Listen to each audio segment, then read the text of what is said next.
aula com o Anderson Schwank. Tá? O Anderson Schwank, ele foi meu aluno de iniciação científica, meu aluno de mestrado, meu aluno de doutorado. Agora ele já é doutor, está fazendo um pós-doc lá no Rio Grande do Sul. E meu filhote do coração, né? A gente se conhece desde 2006, né? Um tempão já. E aí o Anderson, ele trabalhou com várias coisas comigo, mais com os eólitos, mas ele sabe bastante de argilas poliéteroestruturadas, tanto que ele orientou agora uma tese lá em Porto Alegre sobre esse tema, né? Então, por isso que eu pedi para ele vir e apresentar para nós alguma coisa. Ele escreveu já um capítulo de livro sobre isso, 2 capítulos de livro, né, sobre esse tema, e orientou uma dissertação de mestrado. Então, ele é novinho, mas já tem bastante aí, né, carreira nas costas. Então, eu deixo vocês com ele, para ele dar a aula. Fiquem à vontade de fazer perguntas, tá? E eu vou estar aqui também assistindo com vocês, tá bom? Josué, diz tu ok, porque nunca ninguém me responde. Ok. Ok, professor. Tá bom, obrigada, Patrícia, também. Então tá, pode começar, então. Então, tá. Eu vou colocar a apresentação aqui, tá? Vocês me dizem se deu tudo certo aqui.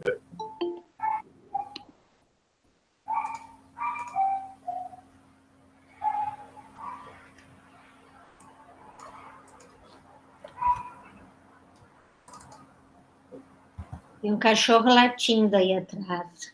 Aqui é bem barulhento, tá? Vocês me desculpem. Tá em Porto Alegre ou tu tá em Erechim? Não, eu tô aqui em Porto Alegre, assim, esse horário é bem horário de pico aqui, então é bem barulhento aqui. Tem cachorro latindo, vizinho ouvindo funk, é um pouco de tudo aqui, tá? Bom, já estamos vendo a tua apresentação. Tá. Quer dizer, vendo a tua tela. Tá. Tá, agora já está a apresentação. Ver? Sim, está dando certinho. Caso der algum problema, alguma coisa assim, vocês me avisam, tá? Não consigo mais ver ninguém de vocês aqui. Ó, o Paródia está entrando também. Muito bem. Então tá, pode começar. Então tá. Então, primeiramente, boa tarde a todos, né? Meu nome, como a professora Cibele falou, é Anderson Schwank. Eu fiquei muito contente com esse convite da professora, né, para eu poder falar um pouco para você sobre essa classe de materiais, que ela é muito interessante, né, e ela é muito versátil também. Então, desde já eu agradeço a Cibele por esse convite, né, e vocês podem interromper essa apresentação no momento que quiserem, né, para fazer perguntas, ou se quiserem fazer perguntas no final, tá? Então, como a professora Cibele disse, meu nome é Anderson Joel Schwank, eu sou atualmente pós-doutorando do programa de pós-graduação em Química da URGS, e eu morei durante 6 anos em Natal, né, desde 2011 a 2016, praticamente, né? Então, fiz todo o meu mestrado, meu doutorado lá no programa de Ciência e Engenharia de Materiais, né, onde eu trabalhei, então, com esses materiais. Então, a palestra de hoje ela é intitulada Argilas Porosas Heteroestruturadas. Então, síntese, caracterização e aplicações. Tá? Antes da gente iniciar falando propriamente das argilas porosas heteroestruturadas, a gente tem que lembrar, então, um pouco das argilas, né, que elas foram o início de tudo, né? Então, acredito que vocês tenham visto já uma introdução já, né, com a Cibele sobre as argilas, mas às vezes a gente não relata que as argilas elas são utilizadas há muito tempo atrás, né? Muito antes da construção da própria civilização, né? Então, as argilas foram utilizadas na química pré-biótica, né, como pré-concentradoras e catalisadoras de reações entre biomoléculas. Elas também foram utilizadas pelos primatas, né, 2 milhões de anos antes de Cristo, praticamente, para curar feridas, aliviar irritações da pele, né. Existem passagens reportadas por Aristóteles, utilizando, então, argilas, que ele chamava de terras medicinais, né, eles utilizavam para fins terapêuticos. Então, a Grécia Antiga utilizou bastante as argilas, então, na produção das cerâmicas, né? Nesse ponto, então, que se houve uma grande produção de materiais cerâmicos. E na Roma Antiga, então, em 60 anos antes de Cristo, então ela também foi reportado o uso dessas argilas para acalmar irritações na pele e também para o uso contra problemas gastrointestinais, né? Justamente porque as argilas poderiam atuar como agentes antiácidos, né, naquele tempo. E Marco Polo também, nos relatos das suas viagens, utilizou então uma terra rosa, que chamavam terra, também argila, né, e para outros fins medicinais. As argilas, elas são aplicadas em uma vasta gama de aplicações, né? Dentre elas, então, pode-se citar o uso para a produção de materiais de construção, né? Os tijolos, as porcelanas, as cerâmicas, né? A indústria de cerâmicas também utiliza bastante as argilas, tá? Também a indústria farmacêutica, né? Utiliza elas para a produção de formulações farmacológicas e excipientes. As argilas também são utilizadas em protetores dermatológicos, na cosmetologia, então as argilas também são utilizadas, né, justamente para produzir esse tipo de pó, que tem essa característica mais macia, assim, né, que geralmente é utilizado em maquiagens, então as argilas são utilizadas nisso. E as argilas também são utilizadas na área catalítica, né. Entre elas, então, a área de adsorventes, como trocadores iônicos, como suportes e também como catalisadores. Então, essa palestra vai ficar mais específica, então, nessa área aqui, que é justamente a área da catálise, né, onde envolve também outros processos, né, como adsorção, troca iônica, a produção de suportes. Tá? Então, os filosilicatos, né, que são as argilas, elas são chamadas também de silicatos lamelares, né, e elas são formadas, então, por folhas octaédricas e tetraédricas, né. Então, a maioria dessas folhas octaédricas, elas são formadas por tetraedros de alumínio, né, então representadas aqui nessa figurinha amarela. E as folhas tetraédricas, geralmente são formadas, então, por silício, né. Então, a união dessas folhas, né, elas geram lamelas, né, onde pode ser caracterizada por uma lamela TO, né, tetraédrica e outra octaédrica. Nesse caso aqui, então, as lamelas tetraédricas, né, representado, então, por esses tetraedros em verdes, elas se unem, então, a essa lamela octaédrica aqui. Então, essa espessura dessa lamela individual, ela possui, então, 7 angstroms, né, 0,7 nanômetros nesse caso. E as lamelas TOT, então, significa uma folha tetraédrica, unida a uma folha octaédrica, unida a mais uma folha tetraédrica nesse caso, né. Nesse caso, então, a espessura dessas lamelas, ela é um pouco maior, né, então, cerca da ordem de 9,5 angstroms, nesse caso. Então, os filosilicatos, eles acabam sendo classificados de acordo, então, com o tipo de estrutura, né, TO ou TOT, como a gente pode observar aqui nesse organograma, né, e também pela característica de possuir, então, uma região interlamelar onde possui a água e cátions interlamelares nessa região, tá? Então, nesse caso, as argilas que elas são mais utilizadas, elas são de estrutura TO, que é o filosilicato 1:1, onde está, então, o grupo do caulin, né? Nesse caso, então, a caulinita, a loisita, a tiquita e a anacrita, e também os filosilicatos de estrutura TOT, como nós vimos anteriormente, então, de estrutura 2:1, né? Nesse caso, então, eles possuem uma região interlamelar, cátions hidratados, nesse caso, e onde, então, pertence, então, o grupo das esmectitas, né? Onde está, então, localizada as argilas do tipo montemuralonitas, que elas são as mais utilizadas, então, para a síntese dos TCHs, nesse caso. Então, esses filosilicatos, eles possuem a capacidade de troca catiônica, né? E isso ocorre justamente por causa dessa substituição isomórfica que existe de metais por cátions de carga menor, justamente a folha octaédrica de alumínio, né? Essas folhas, então, elas acabam possuindo uma carga negativa que acaba sendo compensada por cátions, né? Alcalinos ou alcalinos terrosos, que acabam compensando, então, a carga entre as lamelas. E que acaba gerando, então, a capacidade de troca catiônica dessas argilas. Então, nessa tabela, a gente pode observar o tipo de argila mineral e a quantidade de capacidade de troca catiônica que cada um desses tipos de argila mineral tem, né?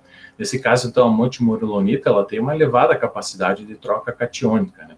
De cerca de 60 a 150 miliequivalentes por cada 100 gramas de argila. Então, a capacidade de troca catiônica, ela acaba sendo um benefício para a síntese das argilas porosas heteroestruturadas. Então, a porosidade desses filosilicatos, a gente pode ter diferentes tipos de porosidade, né, nessas argilas. Então, essas lamelas, elas podem se unir formando partículas, nesse caso. Essas partículas podem estar ou não torcidas. Tá? Partículas podem gerar, então, espaços interpartículas, nesse caso aqui. Tá? A gente possui também o espaço interlamelar, que seria, então, o espaço entre essas lamelas individuais, e também esse arranjo de agregados pode gerar, então, espaços interagregados, que também são chamados de poro, nesse caso aqui. Então, a gente tem todo esse tipo de porosidade nesses tipos de argilo-minerais, né? Então, as argilas, elas são caracterizadas por materiais que possuem uma porosidade, uma elevada capacidade de troca catiônica e também possuem átomos que possibilitam modificações químicas, né? Nesse caso, as argilas com estruturas de poros mais abertas aqui, elas têm uma coisa mais interessante, que é a utilização das próprias argilas, que seria, então, regiões de acessibilidade melhorada quando comparadas com as argilas naturais de partida, né?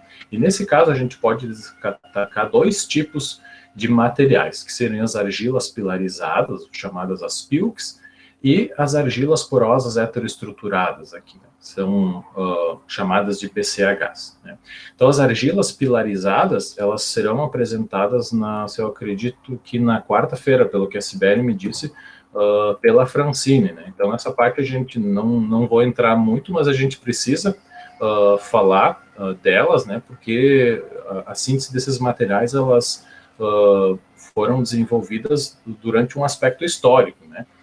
Então, na década de 1970, com o aumento do valor do petróleo, as argilas elas já eram utilizadas como catalisadores no processo de craqueamento, né? Devido à necessidade de uma maior estabilidade e acessibilidade, nesse caso aqui. Tá? As argilas que eram utilizadas até então, elas não possuíam uma acessibilidade, uma estabilidade adequada, né? Nesse caso, então, em 1955, ocorreu, então, o descobrimento desses tipos de materiais, né, que são as argilas pilarizadas, as PILs.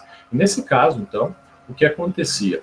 Ocorria, então, um procedimento de troca catiônica desses cátions, alcalinos ou alcalinos terrosos, que estão localizados na região interlamelar das argilas, por cátions maiores, nesse caso aqui, íons oligoméricos de hidroxialumínio, que também são conhecidos como estruturas de Keggin, ou íons de Keggin.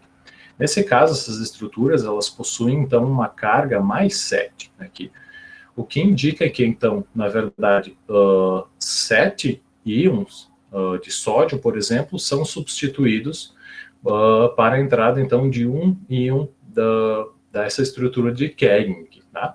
E o que a gente observa também aqui é um aumento dessa região interlamelar, né? A gente pode observar um aumento do espaçamento basal da argila de partida para a argila intercalada com íon de Keggin, e após a calcinação desses materiais, ocorreu então a formação de óxidos de alumínio aqui, que acabavam afastando então essas lamelas individuais das argilas, uma da outra. Então, gerando então uma acidez de Lewis e uma acidez de Bronsted nessa região interlamelar das argilas. Então, nesse caso, se obtinha uma maior acessibilidade em relação às argilas naturais. E também se existia então a possibilidade de inserção de outros tipos de óxidos metálicos nesses pilares, né, como pilares mistos de alumínio e cério, alumínio ferro, alumínio cobalto, zircônio, cromo, titânio, né? Então, esses materiais específicos, eu acredito que a Francine irá apresentar para vocês na quarta-feira, tá? Após esses materiais, ocorreu uma descoberta na década de 1990 que ela acabou revolucionando a síntese de materiais nanoestruturados, né? Que foi o descobrimento de uma família de materiais que ela foi chamada de família M41S, pelos pesquisadores da Mobil, né? Pesquisadores, então, que trabalhavam com a síntese de materiais para processamento de petróleo, né? E nesse caso, então, eles descobriram que a interação de surfactantes, que acabam formando essas micelas aqui, que depois essas micelas acabavam se conformando em micelas cilíndricas, elas acabavam se unindo, formando então templates micelares cilíndricos aqui, com um formato hexagonal, né? E quando eles adicionavam uma solução contendo alcóxidos de silício, nesse caso o tetraetil ortosilicato, essas micelas cilíndricas acabavam sendo recobertas por esses íons alcóxido aqui, né? Formando então, após a calcinação, uma estrutura hexagonal de poros aqui, né? Essa então ela é conhecida como a MCM41, né? É um material muito versátil, né? Nesse caso, então, a gente tem um material mesoporoso, né? Onde o tamanho dos poros acabam sendo maiores do que os tamanhos de microporos que eram obtidos nas argilas pilarizadas até então, né? Que possuíam, então, tamanhos de até 1 nanômetro nesse caso, né? O que foi utilizado depois foi vários conceitos desse tipo de mecanismo, que eles chamaram de template, né? Ou automontagem, para construir, então, a síntese das argilas porosas heteroestruturadas, né? E aí, então, em 1995, os pesquisadores acabavam descobrindo esse tipo de materiais, então, que são chamados os PCHs, né?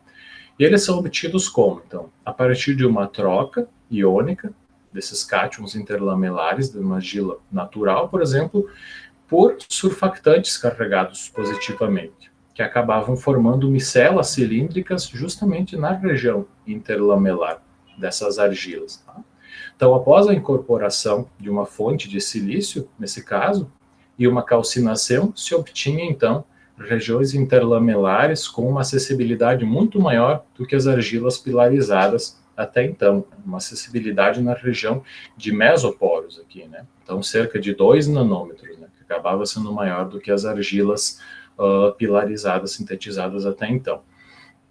Nesse caso, então, se utilizava também aminas neutras como um co-surfactante aqui, tá? E esse mecanismo de template acabava sendo diferente do mecanismo de pilarização, uma vez que o surfactante utilizado era o que acabava definindo o tamanho do poro. Então, nesse caso, se um surfactante possuía uma cadeia menor, existia a possibilidade, então, de controlar o tamanho desses poros e justamente, então, o tamanho dessa região interlamelar, diminuindo ou aumentando, então, a acessibilidade nessa região.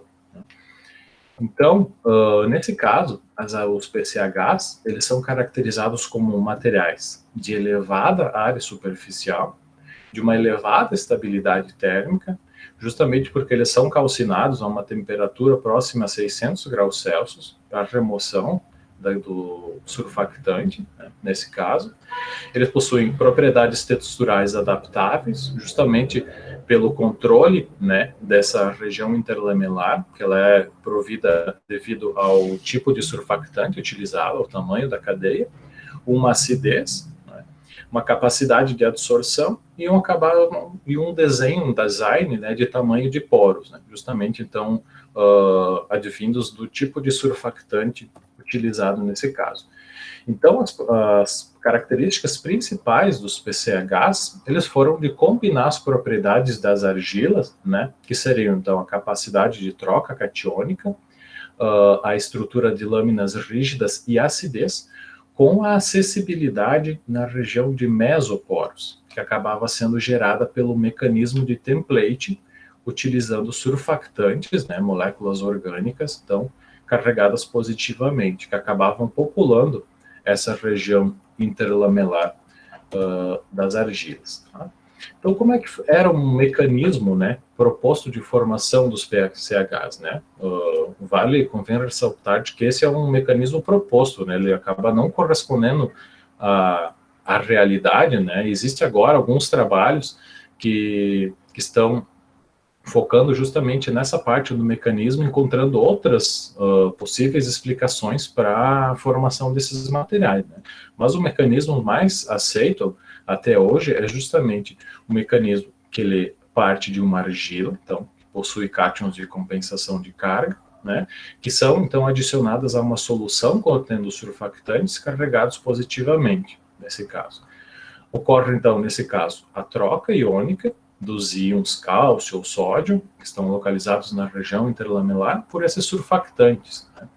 E nesse caso se observa um aumento, né, do espaçamento basal entre essas lâminas, né? Ou seja, essas lamelas individuais acabam estando mais afastadas umas das outras devido ao tamanho da cadeia desses surfactantes, né? Então, uma argila natural que possui um espaçamento basal de 1,51, né, após, então, a organofilização, né, a inserção dessas espécies orgânicas carregadas positivamente, ocorre um aumento para 3,05 nanômetros, né?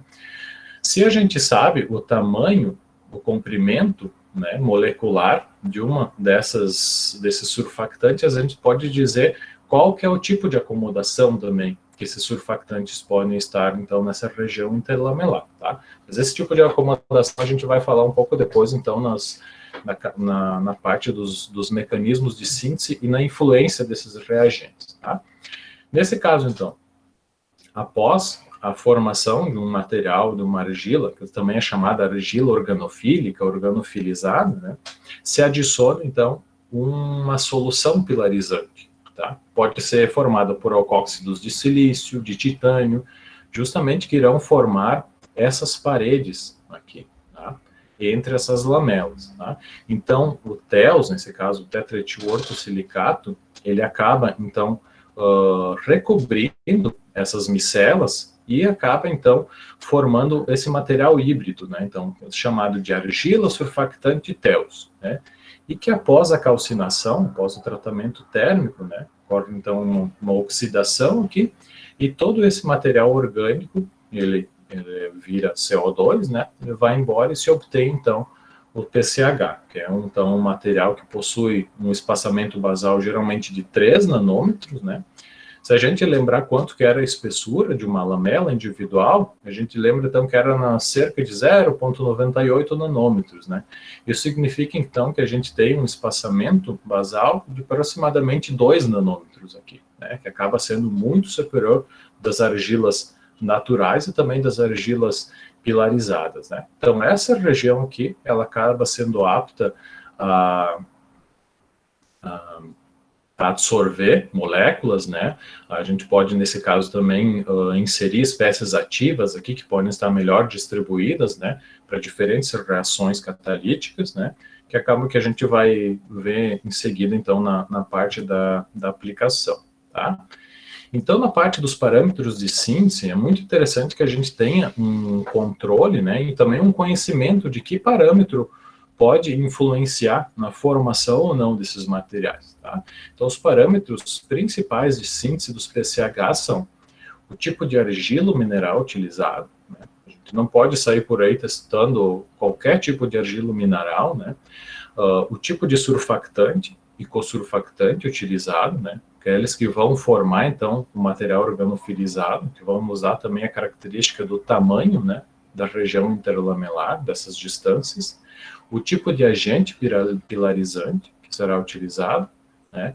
A inserção de heteroátomos na matriz de sílica, justamente para colocar grupos funcionais, né, ou outras espécies que podem catalisar outras reações, nesse caso, e também outro parâmetro importante é a remoção do conteúdo orgânico, né, justamente que a gente tem um conteúdo orgânico que está presente na região interlamelar das argilas muito grande, né, a gente precisa controlar esse parâmetro para que esse material não seja desestruturado na etapa da calcinação, tá? Então, a primeira influência é o tipo do argilo mineral, né? Então, geralmente, para os PCHs, se utiliza, então, argilas que possuem uma capacidade de expansão interlamelar, né? Nesse caso, então, as montimorolonitas são as mais utilizadas, né? Elas possuem, então, os cátions presentes na região interlamelar hidratados, né? Então, por meio dessa troca desses cátions, pode-se obter, então, a expansão dessas lamelas. Hoje em dia, já existem alguns trabalhos que utilizam a caulinita, né, para a formação de PCHs, mas nesse caso é muito difícil se expandir essa região interlamelar, porque nesse caso a gente não tem cátions hidratados, né, e nesse caso, então, deve-se utilizar solventes orgânicos, que acabam sendo procedimentos bem difíceis, assim, de se realizar, tá? Então, nesse caso, as argilas montimorolitas são as preferenciais para obter nesses materiais. Mas, hoje em dia, já existem alguns trabalhos que utilizam, então, a caulinita. Outra coisa muito importante também são as dimensões das lâminas, o tamanho dessas partículas e as dimensões dessas lâminas. Existem vários trabalhos que acabam comparando os tamanhos dessas lâminas, né, com a formação, a desestruturação desse material ou não. Então, geralmente, para argilas naturais, que elas possuem essas dimensões muito maiores, né, do que para argilas sintéticas, nesse caso, o material ele acaba sendo formado, existe esse ordenamento no empilhamento das lamelas, né, e a formação da matriz de sílica nessa região interlamelar, aqui. No entanto, utilizando argilas sintéticas, nesse caso como a saponita, né, as dimensões dessas lamelas ou lâminas, elas são muito menores, né, então geralmente é de 50 nanômetros essas lamelas aqui, os comprimentos delas, comparados com 1 micrômetro nas argilas naturais.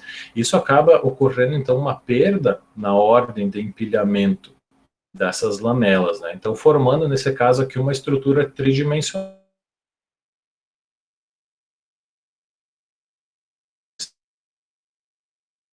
Onde esses tubos, né, eles acabam sendo formados, então, de uma maneira também não ordenada, nesse caso, então. Então, o tipo de argila, né, ele acaba sendo muito importante, então, no momento da decisão de qual tipo de material a gente se quer obter, né. Outro papel importante, então, que o surfactante tem, né, além de compensar as cargas negativas da lamela, né, nesse caso aqui, é justamente, então, expandir essa região interlamelar, né. Então, nesse caso, deve-se fazer um estudo para saber qual a quantidade de surfactante adequado e como esse surfactante será acomodado na região interlamelar das argilas aqui, tá?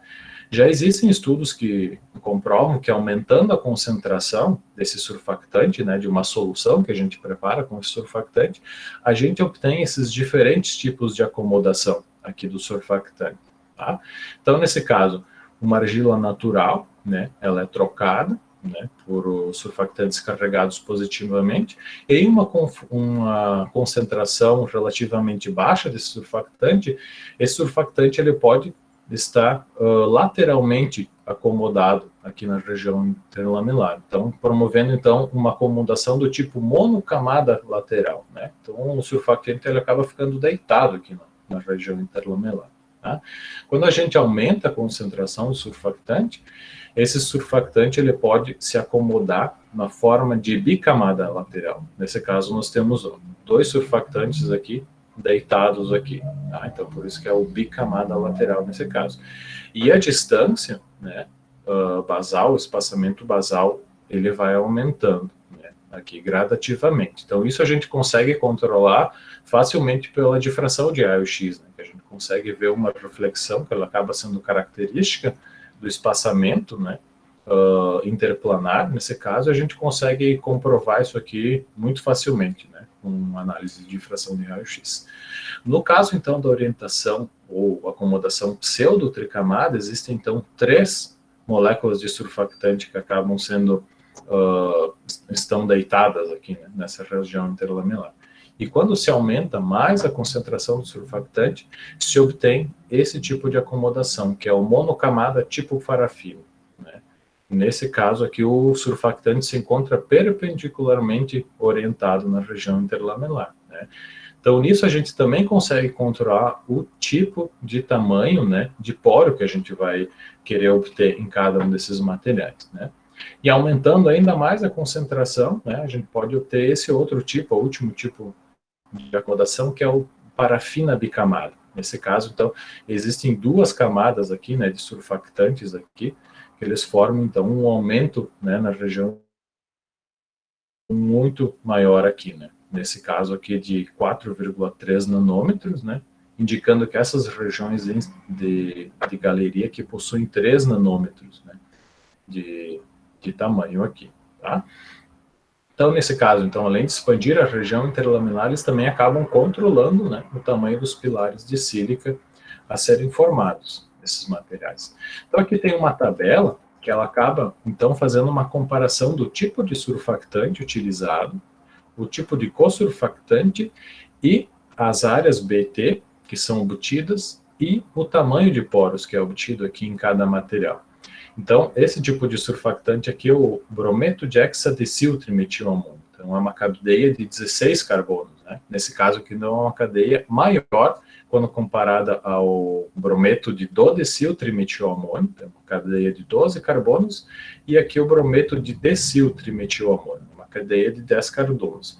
E a gente observa, então, que utilizando o surfactante hexadecil e o cosurfactante, que possui uma cadeia de 10 nanômetros, se obtém um material com 800 metros quadrados de área. Acaba sendo muito superior aqui quando comparado aos materiais aqui de baixo, né, que são utilizados, quando são utilizados surfactantes com menores tamanhos de cadeia. Então, nesse caso, a gente consegue controlar, né, o tipo a quantidade, né, de área específica, né, desses materiais e também os tamanhos do poro, né, nesses materiais aqui. Nesse caso, então, esse material aqui ele possui um tamanho de poro de 2,1 nanômetros, né, então está na região de pequenos mesoporos, né, nesse caso aqui. Tá? Então, a influência do... Oi?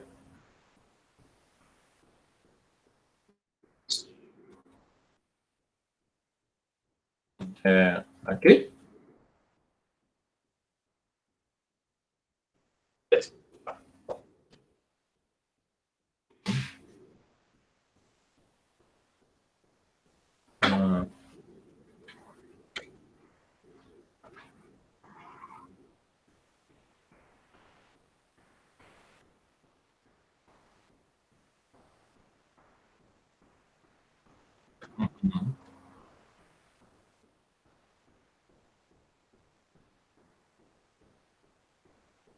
Sim. Uhum.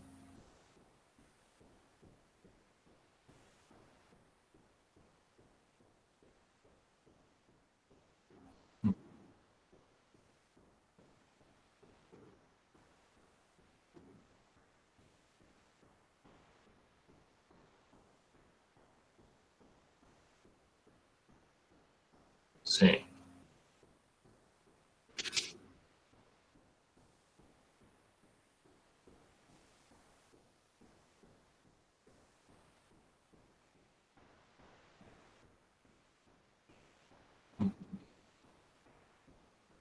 Sim. Sim. Depende, na verdade, das duas coisas, das cargas da argila também, né? Quanto mais cargas negativas a argila tiver, mais surfactante, né, deve estar interagindo, então, com essas cargas, tá? Então, existe isso, né? Por isso, então, há sempre uma necessidade das gente saber a capacidade de troca catiônica de cada argila em específica, né? E justamente assim, quando a gente trabalha com argilas naturais, que são essas que a gente tem aqui no Brasil, né? Que dependendo do tipo de jazida, a gente pode ter diferentes capacidades de troca catiônica, tá? Então, sim, isso acaba influenciando. Quanto maior a capacidade de troca catiônica, mais surfactante vai estar interagido na região interlamelar, tá? Mas a concentração também do surfactante utilizada, ela também influencia, porque nem todo surfactante que ele vai estar nessa região interlamelar, ele vai estar interagido com a estrutura da argila, tá? Muito surfactante, ele pode estar interagido fracamente nessa estrutura, tá? Então, os PCHs, eles são muito mais chatinhos de trabalhar do que a MCM41, os materiais mesoporosos, tá? Isso posso te dizer por experiência própria, assim. Tá? Então, eu diria assim que as principais diferenças vamos dizer, da MCM41 para esses materiais. A MCM41, ela geralmente é formada com uma reação hidrotérmica, né? Você utiliza água, né? Nesse caso, para formar as micelas. Nesse caso dos PCHs aqui, ó, se a gente adicionar água nesses materiais aqui e depois adicionar o TEOS, esse surfactante aqui pode ser interagido e formar uma MCM41 aqui fora. Então, você tem, nesse caso, uma mistura de fases aqui. E, geralmente, não é o que a gente quer, né? Então, nesse caso, as relações aqui, como você se eu bem entendi a tua pergunta, né, as relações, elas vão depender justamente da quantidade de água que você vai ter nesses materiais aqui. Você tem que ter uma quantidade de água muito controlada aqui, quase beirando a zero, tá?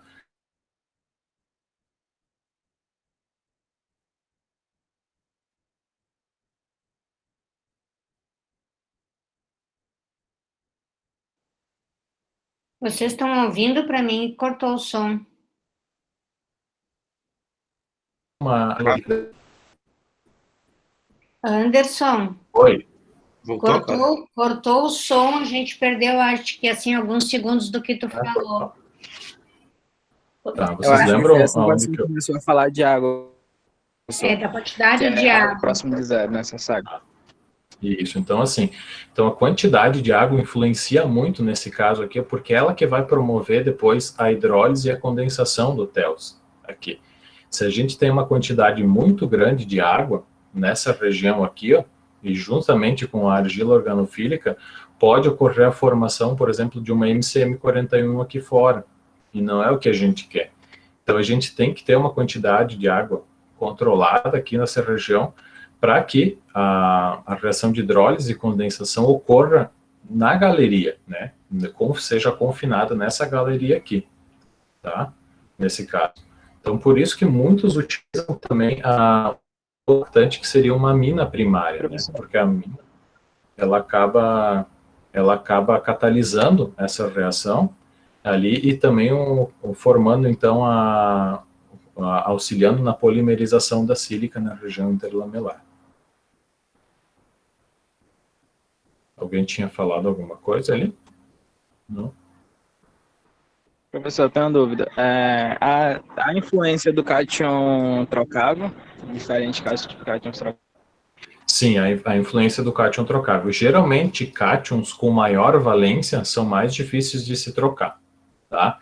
Então, geralmente, por isso que a maioria dos materiais, assim, as argilas pilarizadas, os PCHs, eles sempre partem de uma argila sódica, nesse caso aqui, tá? O sódio, ele acaba sendo muito facilmente trocado pelo surfactante, aqui nesse caso, tá?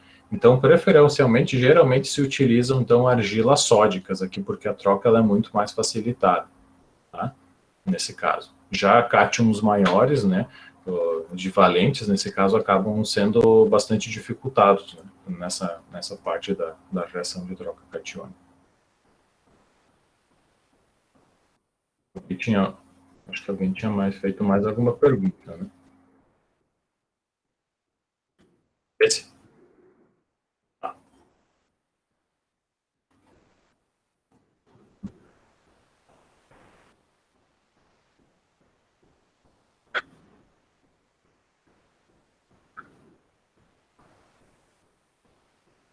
Uhum.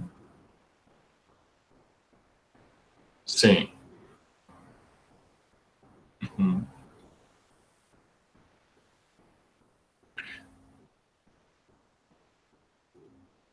Sim. As que deram tamanho de poro máximo foi justamente com o surfactante que tem o maior tamanho de cadeia, que é esse aqui, que é o HD, que é hexadecil, né? Então, um surfactante que possui cadeia de 16 carbonos, comprimento, tá? Nesse caso, esse de baixo é a dodecil, né? Então, seria uma cadeia de 12, e essa aqui, decil, tá?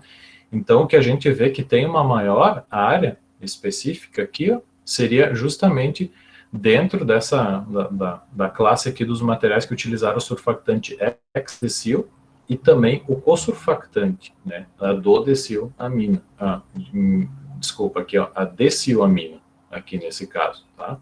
Então, se obteve esse material aqui com uma área de 800 metros quadrados por grama e um tamanho de poros aqui de 2,1 nanômetros, tá? Que acaba também sendo muito próximo com esse aqui de 2,2 nanômetros, quando se utiliza a dodecilamina como cosurfactante, nesse caso. Tá? Então, nesse caso, o que eles utilizaram? Maiores tamanhos de cadeia para o surfactante e maiores tamanhos de cadeia para o cosurfactante promove, então, materiais com maior área específica e maiores tamanhos de poro. Aqui.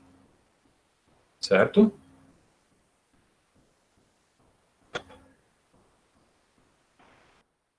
Tá bom. Então, aqui agora, pessoal, indo para a parte da influência do agente pilarizante, né? Então, o agente pilarizante, nesse caso, geralmente ele é utilizado o TEOS, né? Que é um alcóxido de silício, né? Então, ele possui uma forma líquida, né? E ele acaba, então, penetrando nessa região interlamelar aqui, né? Da argila organofilizada, organofílica aqui, né? E ele acaba formando, então, essas interações aqui, ó. Tá? Interações do tipo surfactante carregado positivamente e com o precursor inorgânico carregado negativamente aqui, nessa região interlamelar aqui. Tá? Então, aqui que também ela acaba sendo bem interessante se a gente adicionar água aqui, né? Como eu abordei com vocês anteriormente. Se a gente adicionar água aqui, né?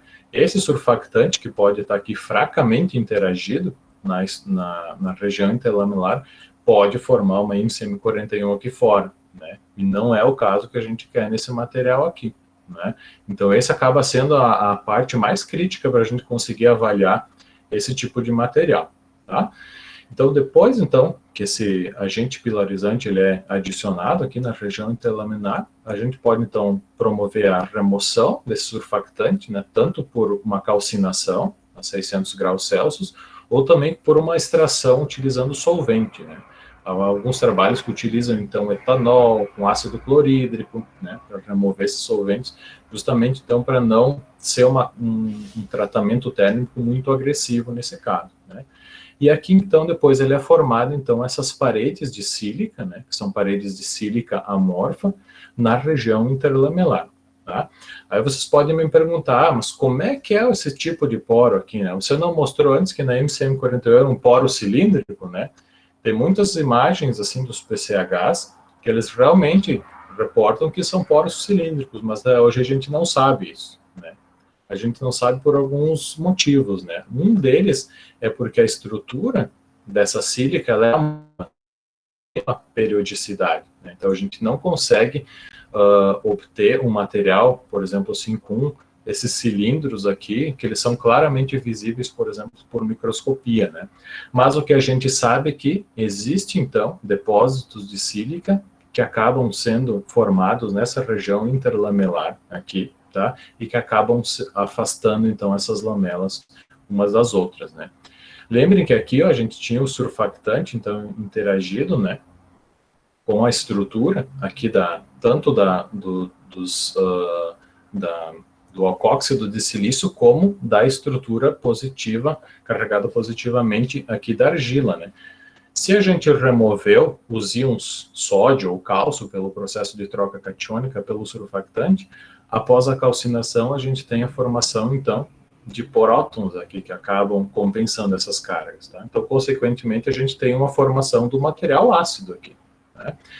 Essa acidez, ela é muito elevada? Não, né? Por que não?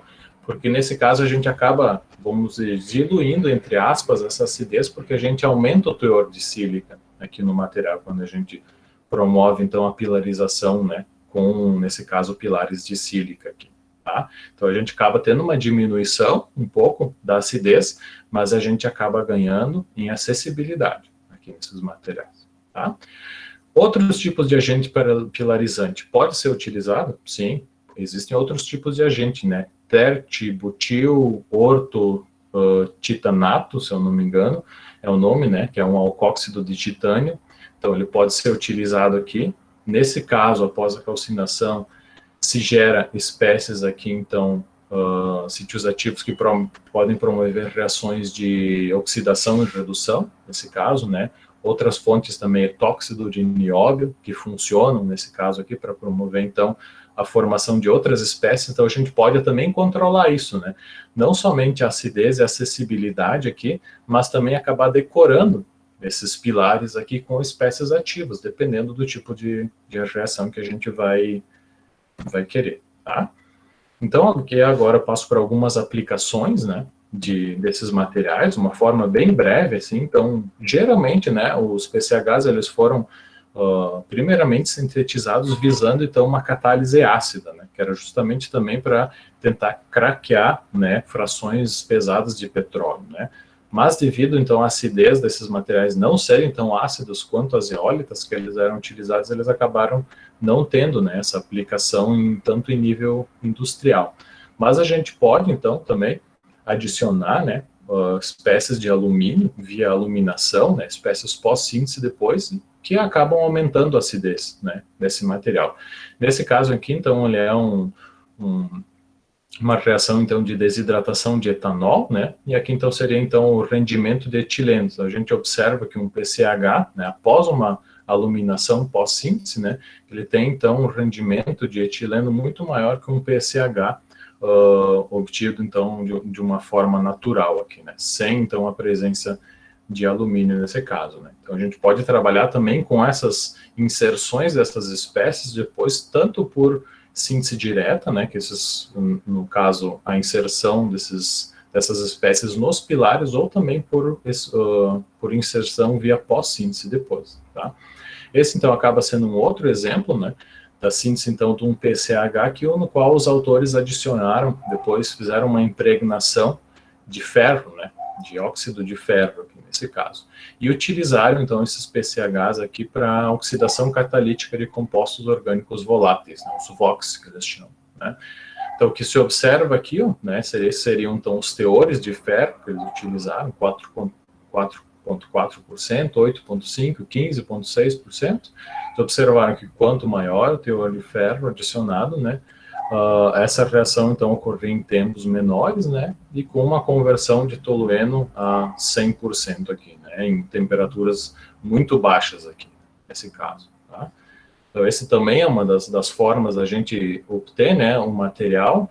E outra também característica desses materiais aqui seria, então, a acessibilidade, né, desses materiais que acabam sendo maiores, e também as dimensões desses poros acabam sendo mais abertas também que a própria MCM41, nesse caso, né, justamente que essas lâminas, então, elas promovem, então, uma estrutura de poros mais aberta, tá? Outro tipo de aplicação também pode ser a remoção, a liberação controlada de fármacos, né? Nesse caso aqui, então, os autores, eles utilizaram, então, o 5-fluoroazil, que ele é um medicamento utilizado para o tratamento anticâncer. Então, eles fizeram um estudo sobre a encapsulação e liberação controlada desses fármacos aqui, sob diferentes pHs aqui, tá? Então, aqui a gente pode ver, então, as diferenças de pHs aqui, ó, e quando que esse medicamento acaba sendo liberado, né? A gente observa que ocorre uma liberação muito lenta aqui, né? Então, depois, no próprio artigo, eles fazem um comparativo com uma argila natural, né? No qual não se consegue, né, encapsular esse medicamento, justamente por causa da região interlaminar, que é muito baixa, né? E não acaba promovendo, então, a encapsulação numa argila natural. Então, geralmente, os autores fazem essas comparações, né, entre argilas naturais e PCHs, ou também argilas pilarizadas, nesse caso, né? E essa última, então, aplicação seria, então, os PCHs funcionalizados para a captura de CO2, né? Esse aqui, se eu não me engano, é um trabalho do pessoal do Ceará, professora do Ceará, professora Diana, né, que trabalha bastante com captura de CO2 e aplicações envolvendo absorção, né? Nesse caso, então, eles sintetizaram, né, um PCH. Observem aqui que, geralmente, as figuras, né, dependendo do autor, acabam sendo diferentes uma das outras, né? Nesse caso aqui, então, essas seriam as lamelas, né, esse caso, e aqui seriam os pilares aqui. E aqui eles fizeram depois a funcionalização com diferentes grupos amina aqui, né? Eles observaram, então, que esses diferentes grupos amina conseguem promover uma maior captura de CO2 aqui, quando comparados também com o PCH aqui natural, vamos dizer assim, tá? Então, agora a gente entra na parte da caracterização. Não sei como é que a gente está com o tempo aqui, se está tudo ok, tá? Mas então a gente... Oi.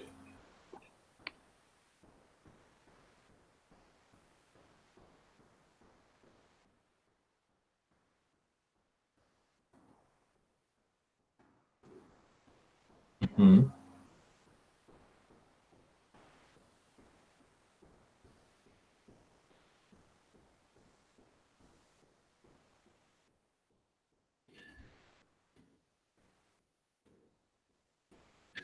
Para a pirólise de biomassa, eu, na verdade, nunca vi, assim. Acredito que isso poderia ser utilizado se você adicionasse outras espécies ativas também, sabe? Eu acho que a concentração de sítios ácidos para um PCH ele acaba sendo muito baixa para aplicação em pirólise, sabe? Pela minha experiência, eu trabalhei um pouco com pirólise de plásticos, né, de polímeros, com isso utilizando argilas, utilizando zeólitas. Mas eu acredito que a acidez dos PCHs acaba sendo muito baixa para isso. Mas talvez seja uma ideia interessante de você testar, né? Eu acho que pode ser uma ideia interessante. Ou também se você fizesse uma impregnação com outras espécies, por exemplo, céria, né, zircônio, né? Eu acho que poderia ser um estudo bem interessante, assim, com isso. Né? Isso. Sim. Sim.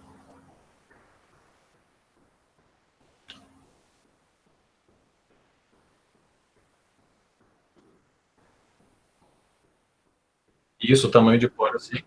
E, verdade. E outra coisa também que tem que às vezes a gente pensa que, né, que a gente não adianta a gente ter uma zeólita que ela é muito ácida e que ela acaba depois craqueando tudo e formando só gases, né, que acaba sendo os produtos de menor valor, né.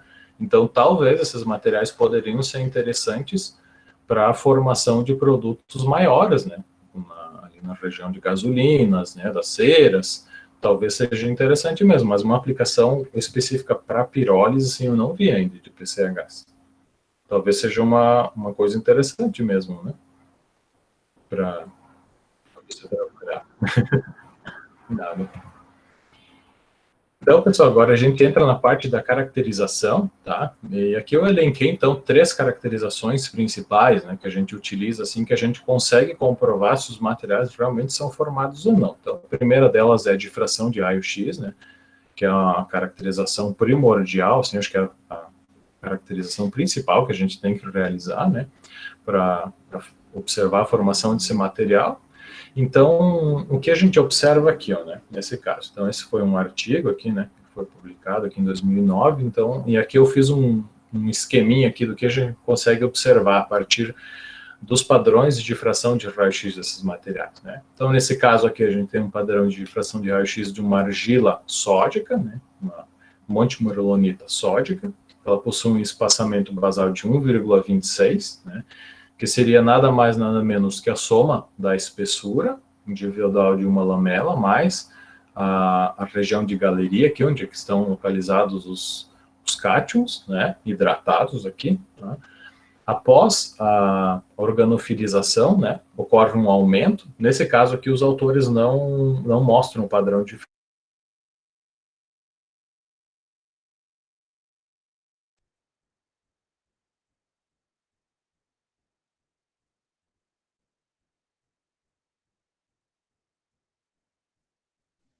Gente, ficou mudo. Ficou, professor. Ficou mudo de novo. Nossa. É que ele tá em Porto Alegre, muito longe, gente. Talvez seja a minha internet aqui também. Às vezes ela dá umas travadas aqui. É. Não, daí cortou. Tu estava dizendo... Puxa, eu tinha gravado a frase, agora me perdi. Era do... Tu estava no raio-x. Fizeram alguma coisa. Como? Os autores não fizeram alguma coisa. Aí eu perdi. Sim. Perfeito. Então aqui nesse caso, os autores, eles não apresentaram o padrão de difração de raio-x do material expandido aqui, do material organofilizado, tá? Eles só colocaram os valores aqui do espaçamento basal aqui, tá? Então, que era esse espaçamento aqui, ó, né? Que é próximo de 3,3, né? Alguma coisa, então, a soma da lamela individual mais a região aqui de galeria, né? A região interlamelar aqui, tá? Mas após a calcinação desse material, após a inserção de TELs, eles observam, então, aqui, ó, que ocorre um aumento desse espaçamento basal, né? Que era de 3, aqui vai quase para 4, aqui nesse caso, né? Indicando, então, segundo eles, que ocorre a formação de micelas aqui, na hora que se adiciona o TEOS aqui, tá? Então, aumenta, né, o espaçamento basal aqui para 3,74 nanômetros. E eles também observam o quê? Que nesse caso, com a inserção do TEOS, ocorre a formação de uma outra reflexão aqui, ó, que possui, né, um espaçamento basal de 0,98, indicando o quê? Que nessa etapa aqui, ó, ocorre a formação de uma deslaminação, né? Algumas lamelas aqui acabam sendo deslaminadas, né? E acabam sendo colapsadas também, né? Que esse aqui é justamente, né, o espaçamento basal aqui, né, a espessura de uma lamela individual aqui, tá?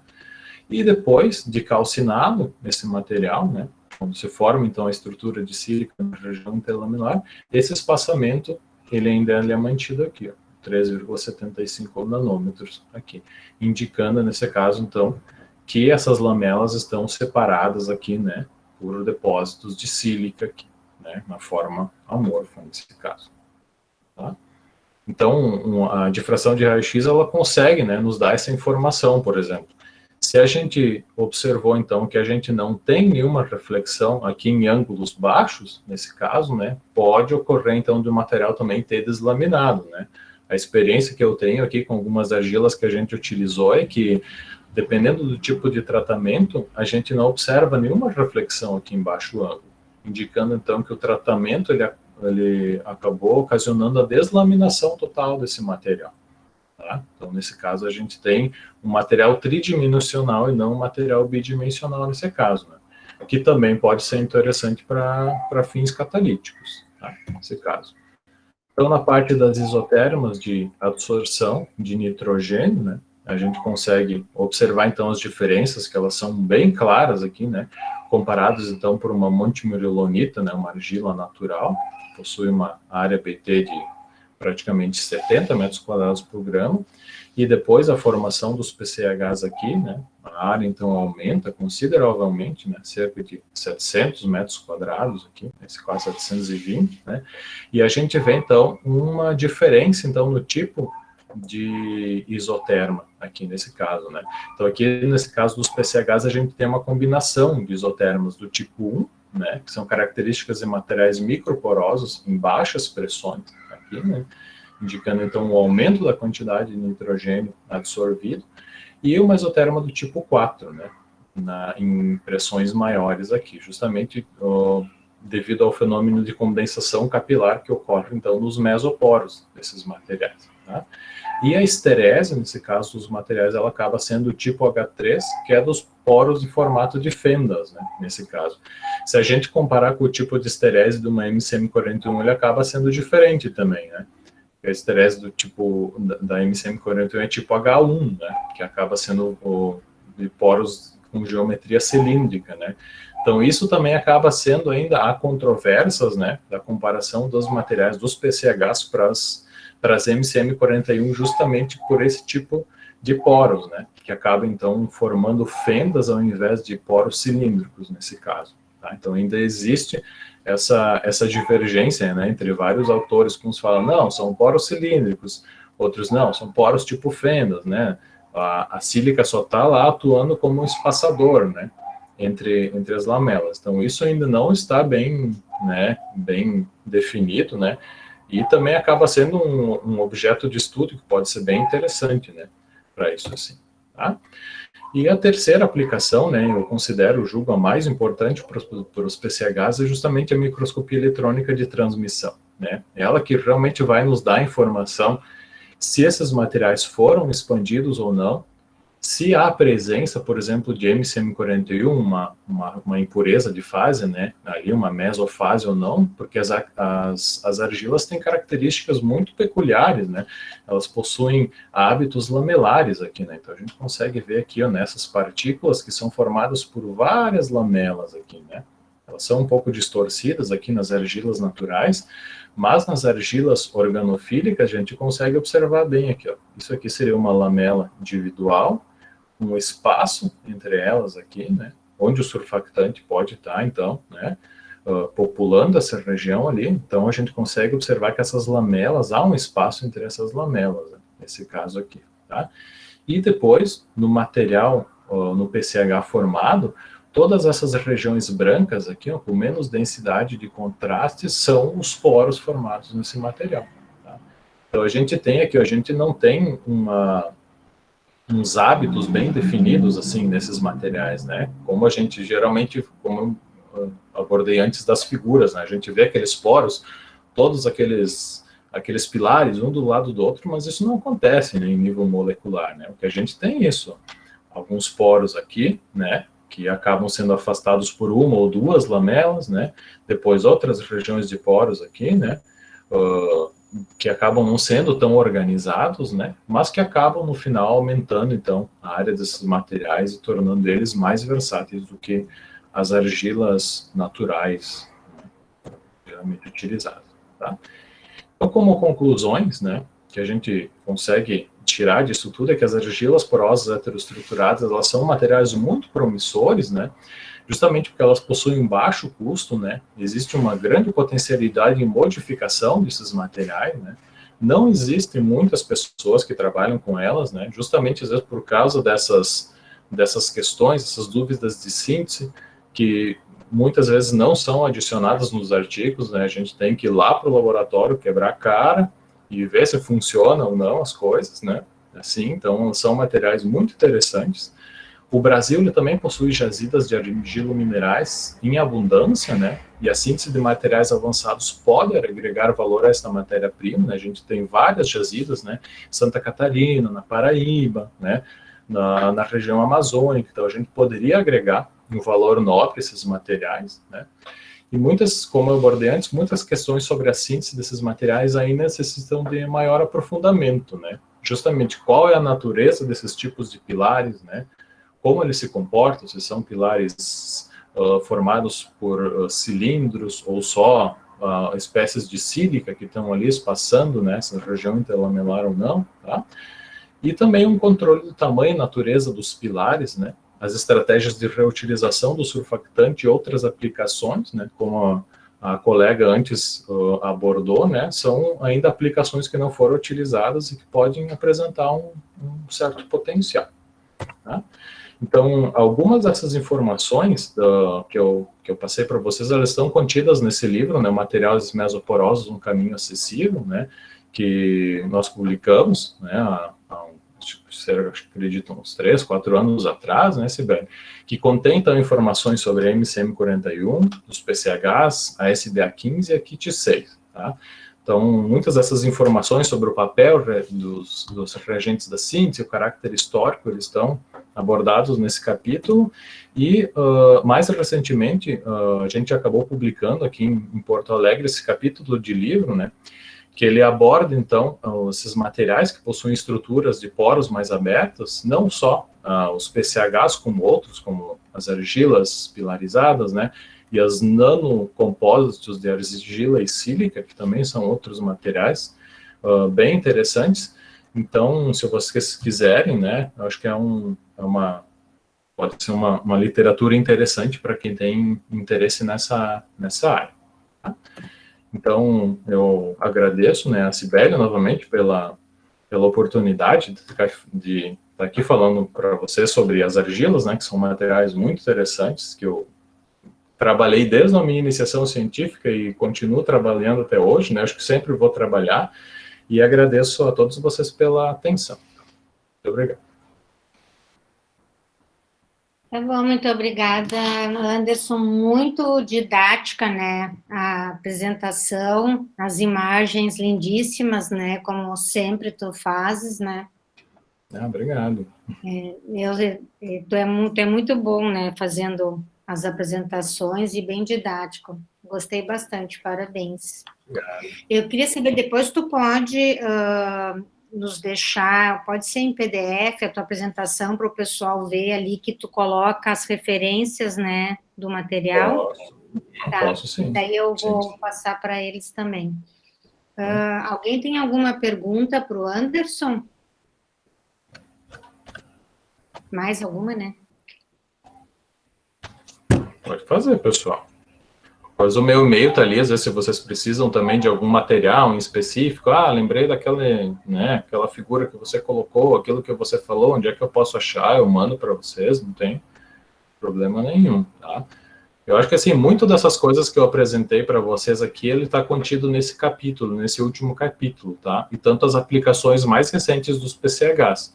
Então, depois eu posso passar também esse capítulo, ele ainda não foi publicado na internet, mas para a gente, para os autores, eles já enviaram o PDF. Eu posso enviar para a Cibele e depois ela repassa para vocês aí. Seria eu acredito que na semana que vem, ou daqui 1 ou 2 semanas, ele já vai estar disponível para download. Mas eu já envio. Eu tenho uma pergunta. Primeiro, parabéns pela apresentação, foi muito explicativo, muito boa. Eu não vi nenhum resultado aí referente a um estudo de TG ou DTG desse material, então eu fiquei com dúvida em relação à estabilidade térmica dele. É melhor que um MCM41 ou não? A estabilidade térmica dele, ele acaba sendo praticamente igual ao MCM41, tá? Tanto que os materiais, a rota de calcinação é praticamente utilizada a mesma da MCM41, tá? O que é mais interessante nos PCHs, que eu diria, para a MCM41, é que ele contém uma maior quantidade de material cristalino, né? Que seriam, então, as lamelas da argila, que são formadas por materiais cristalinos. Já a MCM41 são materiais que são totalmente formados por sílica amorfa, né? Eles são materiais ordenados, mas eles são formados por paredes de sílica amorfa.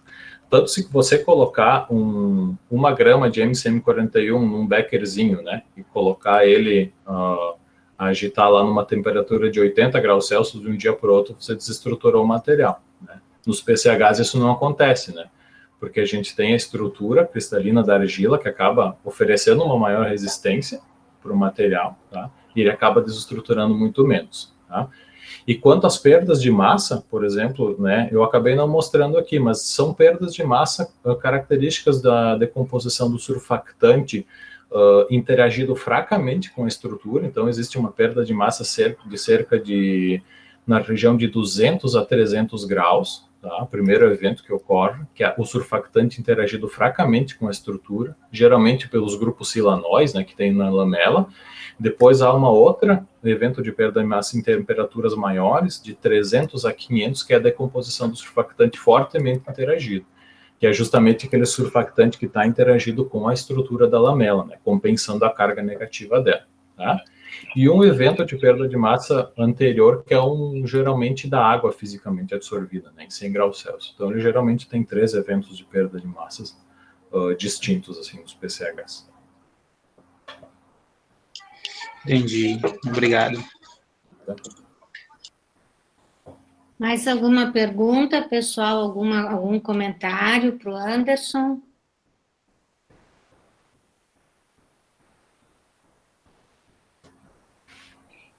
Se eu poderia deixar uma dica para o pessoal que trabalha com liberação controlada, né? De fármacos, de pesticidas.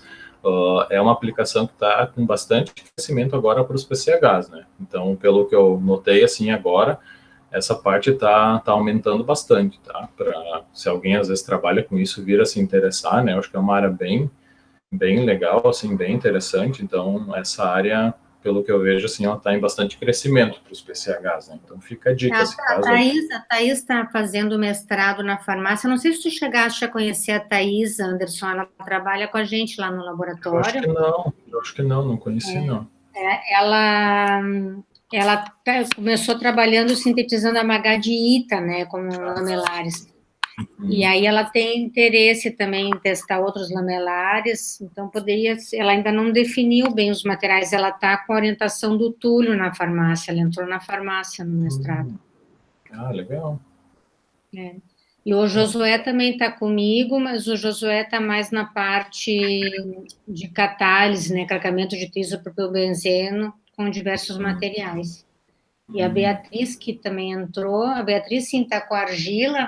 A Beatriz é para tratamento, né, decomposição de contaminantes, podia ser, né, usar PCH. Pode ser. A gente ainda não definiu assim muito ainda, porque depois começou a pandemia, né? Daí. Sim, é verdade, está tudo parado mesmo, né? Não tem como. E agora eu estou liberando o laboratório mais para quem está finalizando, né? Os últimos experimentos para os artigos ou para finalizar as teses, né? Sim. Mas tá certo, então, muito, muito, muito obrigada. Eu que agradeço. Espero que tenham gostado. Se precisarem, também estou sempre à disposição. Tá? Tá certo. Um prazer te ver de novo. Uma pena que eu não recebo um abraço. Gente, ele é super alto, ele tem 1,90 m, não sei quantos. Aí ele dá um abraço assim na gente, que envolve a gente toda, é um abraço muito gostoso.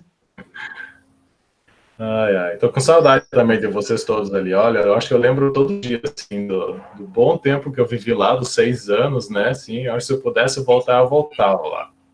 Olha. Vamos ver, assim que parar essa pandemia, a gente vê daí alguma banca, ou tu vir também dar um curso, alguma coisa aqui, né? Passar um tempinho com a gente. Pode deixar. Então tá, muito obrigada, então, Andy. Tá, fico então aguardando tu mandar o PDF, tá bom? Tá bom, mando sim. Então tá. Um beijo grande. Beijo. Tchau para todos. Pessoal, eu já fiz a